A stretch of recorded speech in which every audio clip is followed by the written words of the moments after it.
दोस्तों, जितना इंतजार दिल्ली वालों ने चुनावी नतीजों का नहीं किया, उससे कहीं ज्यादा इंतजार तो बीजेपी ने दिल्ली को मुख्यमंत्री देने में लगा दिया। लेकिन चलिए, आखिरकार आज दिल्ली की नई मुख्यमंत्री रेखा गुप्ता मुख्यमंत्री पद की शपथ ले ही लेंगी। उनके साथ उनका एक छोटा सा कैबिनेट भी शपथ लेगा। लेकिन रेखा गुप्ता का नाम जैसे ही बीजेपी ने मुख्यमंत्री के तौर पर आगे किया, पुराने उनके पोस्ट सोशल मीडिया में ऐसे ऐसे वायरल होने लगे, जिसके बाद लोग कहने लगे कि क्या यही वजह थी कि बीजेपी को 11 दिन का वक्त लग गया मुख्यमंत्री का नाम का ऐलान करने में। क्या बीजेपी इसी तरह का टैलेंट खोज रही थी अपने उम्मीदवारों में, जो सीएम के उम्मीदवार थे? अब मैं आपको कुछ तस्वीरें दिखाने वाली हूँ दोस्तों, जिसके बाद दिल्ली वाले अपना माथा पकड़ सकते हैं और साथ में चिंता भी कर सकते हैं कि क्या दिल्ली वालों को ऐसी मुख्यमंत्री मिलने वाली है। दोस्तों, कुछ तस्वीरें हैं जो कि कल से सोशल मीडिया में वायरल हैं, और ये तस्वीरें दोस्तों दिल्ली की भावी मुख्यमंत्री रेखा गुप्ता के ऑफिशियल सोशल मीडिया हैंडल से हैं। एक तो मैंने ही खोज निकाली। ये जो पोस्ट है रेखा गुप्ता ने साल 2016 में किया था। साल 2016 हो सकता है कि वो उस वक्त पार्षद हो, क्योंकि रेखा गुप्ता पार्षद भी रह चुकी है एमसीडी की। एक बार विधायकी का चुनाव लड़ा, हार गई, फिर दोबारा उन्होंने विधायकी का चुनाव लड़ा, जो कि वो जीत गई, और अब वो मुख्यमंत्री बन रही हैं। लेकिन ये दौर था साल 2016 का। मोदी जी को पीएम बने बस जुम्मा 2 साल का ही वक्त हुआ था। तब रेखा गुप्ता लिखती हैं, गर्व है मोदी तेरी हार पर भी, तू भले ही चीन से हारा पर करोड़ों राष्ट्र प्रेमियों का दिल जीत गया। सीना ठोक के बोलो मोदी हम तुम्हारे साथ हैं। आए, ये कब हुआ? मोदी जी चीन से कब हारे? 56 इंच वाले मोदी जी, ये बात सही है कि चीन का च भी अपनी जुबान से नहीं निकालते, ना कोई आया ना कोई आएगा जैसे शब्दों का इस्तेमाल करते हैं। चीन का मतलब एक्चुअली जो नाम है, इस पूरी की पूरी सरकार को सांप सूख जाता है चीन नाम बोलने में। पाकिस्तान खूब बोलता है लेकिन चीन का नाम नहीं बोलते। लेकिन ये कब हुआ? साल 2016 में मोदी जी चीन से कब हारे? पता नहीं रेखा गुप्ता बीजेपी के नेता होकर इस तरह की भाषा का इस्तेमाल मोदी जी के लिए क्यों कर रही हैं। इसके अलावा दोस्तों, एक और रेखा गुप्ता का ट्वीट है जो साल 2019 का है, जिसमें रेखा गुप्ता एक जबरदस्त ज्ञान अपना दे रही हैं कि Ravan send his sister Shurpanakha to defend Ram. यानी कि रावण ने शूर्पणखा को भेजा राम को हराने के लिए, कंस ने पूतना को भेजा कृष्ण को हराने के लिए, हिरण्याकश्यप ने अपनी बहन होलिका को भेजा भक्त प्रहलाद को मारने के लिए, Rahul Gandhi send his sister Priyanka for Modi ji. मतलब राहुल गांधी ने प्रियंका गांधी को आगे किया है मोदी को हराने के लिए। ये 2019 का ट्वीट बताया जा रहा है। ये 2019 वो दौर था जब प्रियंका गांधी की ऑफिशियल एंट्री हुई थी महासचिव के तौर पर कांग्रेस पार्टी में, और ऑफिशियली उनकी राजनीति में एंट्री हुई थी, मुझे याद है। और वो काफी ग्रैंड पूरा समारोह था, और लखनऊ के लिए मैं उसको कवर करने भी गई थी, तब मैं एबीपी न्यूज़ में थी। तो हो सकता है कि तब का ये पोस्ट हो जो कि रेखा गुप्ता का है, जो कि अब बताया जा रहा है कि सोशल मीडिया में खूब वायरल है। बस आप गिनते जाइए, ऐसे कई पोस्ट हैं। पोस्ट तो छोड़िए दोस्तों, बाकायदा दिल्ली की भावी मुख्यमंत्री रेखा गुप्ता का ये वीडियो भी सोशल मीडिया में वायरल है। बाप रे, मैं आपको वीडियो सुनाऊंगी तो दिल्ली वालों को टेंशन हो जाएगी।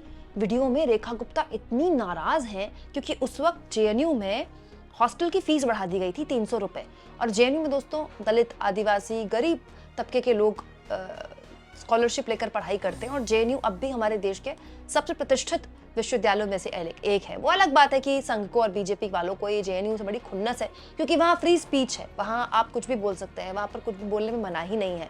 बहुत खुले विचारों वाला विश्वविद्यालय है जेएनयू।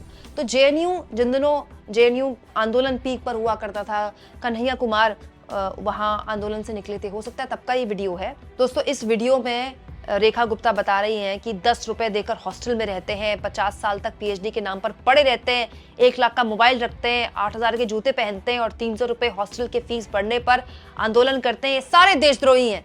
जेएनयू वालों को देशद्रोही बता रही थी रेखा गुप्ता। अब रेखा गुप्ता को शायद पता नहीं है कि हमारी वित्त मंत्री निर्मला सीतारमण जी, जिनके काम से मोदी जी इतने खुश थे कि उनको दोबारा वित्त मंत्री बनाया, वो भी जेएनयू से हैं। और एस जयशंकर जी, हमारे विदेश मंत्री, वो भी जेएनयू से हैं। जेएनयू ने इस देश को बड़े बड़े नेता, बड़े बड़े मंत्री, बड़े बड़े ब्यूरोक्रेट्स और बड़े बड़े बुद्धिजीवी दिए हैं, लेकिन रेखा गुप्ता को जेएनयू वाले देशद्रोही लगते थे। बताइए। एक और पोस्ट दिखाती हूँ आपको। ये पोस्ट 2015 का है। बस मोदी जी नए नए पीएम बने थे और मोदी जी ने दुनिया को सरप्राइज कर दिया था, तब जब अचानक वो एक दिन उन्होंने अपना प्लेन पाकिस्तान में उतार दिया, और तब बहुत से लोगों ने मोदी जी के इस फैसले की आलोचना की थी कि पाकिस्तान को जब भी हमने भरोसा किया है उसने हमारे पेट पर छुरा भोगा है, दोस्तों उसका नतीजा भी देश को भुगतना पड़ा। पुलवामा उसके बाद ही हुआ। लेकिन उस वक्त जब मोदी का प्लेन उतरा ही था पाकिस्तान में, तब रेखा गुप्ता ने ट्वीट किया था, नवाज, मोदी जी दिल्ली जाते समय लाहौर में प्लेन उतार लेना।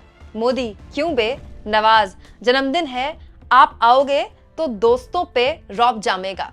क्या बात है दोस्तों। रेखा गुप्ता के पुराने इस ट्वीट को शेयर करते हुए वरिष्ठ पत्रकार और यूट्यूबर अजीत अंजुम ने कहा है, प्रतिभा की कद्र तो बीजेपी में ही होती है। मतलब लोग ये कह रहे हैं कि इसी तरह की भाषा थी रेखा गुप्ता की, इसीलिए मुख्यमंत्री के उम्मीदवार को चयन करने में इतना वक्त लग गया और इसी प्रतिभा को देखकर बीजेपी ने उनको चुना है। मजाक कर रहे हैं रेखा गुप्ता के पुराने ट्वीट्स को पढ़कर। इसके अलावा दोस्तों कुछ और ट्वीट्स भी हैं रेखा गुप्ता के, जिसमें वो गाली गलौज शब्दों का इस्तेमाल कर रही हैं।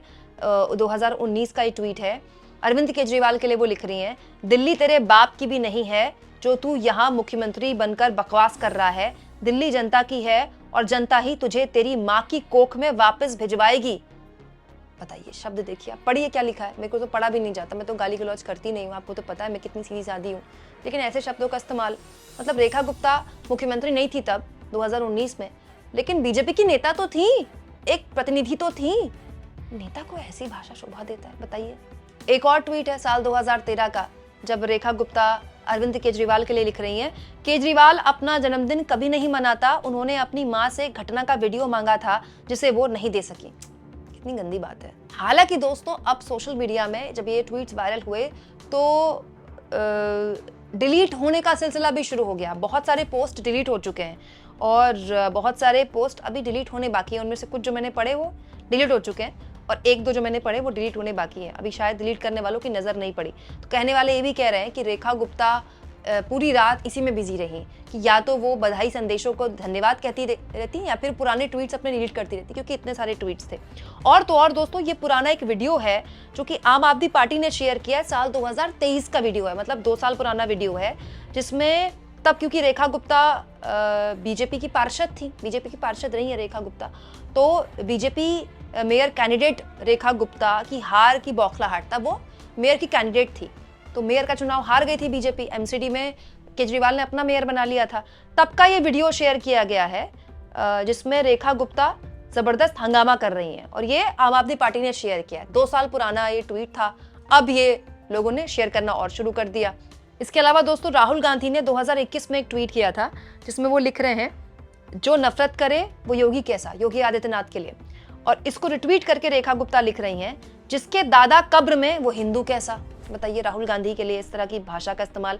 वैसे भाजपाइयों को राहुल गांधी के परिवार को मुसलमान बताने में बहुत मजा आता है, ये कोई आज की बात नहीं है, पुरानी बात है।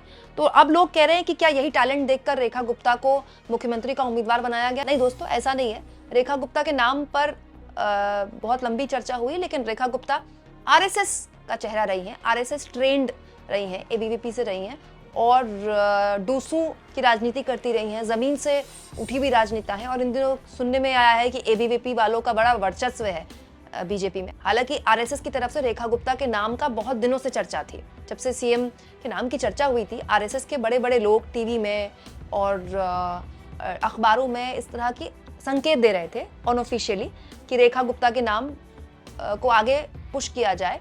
और बहुत से समीकरण हो सकते हैं, लेकिन रेखा गुप्ता उन समीकरणों में फिट बैठते हैं जो मोदी अमित शाह को पसंद है। देखिए, अब दिल्ली में ट्रिपल इंजन की सरकार है, पूरा कामकाज स्वयं मोदी जी ने कहा है वो देखेंगे। और एक्चुअली में दिल्ली का जो असली बिग बॉस है वो तो उपराज्यपाल ही है, क्योंकि मुख्यमंत्री चुने जाने से पहले ही उपराज्यपाल ने यमुना साफ करने की मुहिम शुरू कर दी। तो दिल्ली को मुख्यमंत्री मिला नहीं, उपराज्यपाल ने कार्यभार संभाल लिया काम का।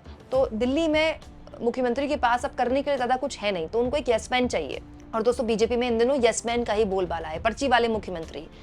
एमपी को भी मिले पर्ची वाले मुख्यमंत्री, राजस्थान को भी मिले, और अब दिल्ली में भी आप कह लीजिए कि ऐसी रेखा गुप्ता नेता हैं जो कि जन नेता नहीं रही, कभी भी जन नेता नहीं रही, और आने वाले वक्त में जन नेता ना बने इसकी संभावना भी बीजेपी, इसका ख्याल भी बीजेपी अच्छे से रखती है। आपको तो पता ही है, जो भी बड़े जन नेता थे उनको बीजेपी ने क्या साइडलाइन किया। शिवराज सिंह चौहान की राजनीति खत्म हो गई, दिल्ली में बुला लिया।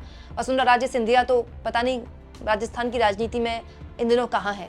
तो ये वर्किंग स्टाइल है मोदी अमित शाह का। दोस्तों फडणवीस इकलौते ऐसे मुख्यमंत्री हैं, फडणवीस और हेमंत बिस्व शर्मा, जिनको बीजेपी को मुख्यमंत्री बनाना पड़ा। अलग अलग वजहों से, नहीं तो अगर बीजेपी का बस चलता, मोदी अमित शाह का बस चलता, तो इनको भी सीएम ना बनाते।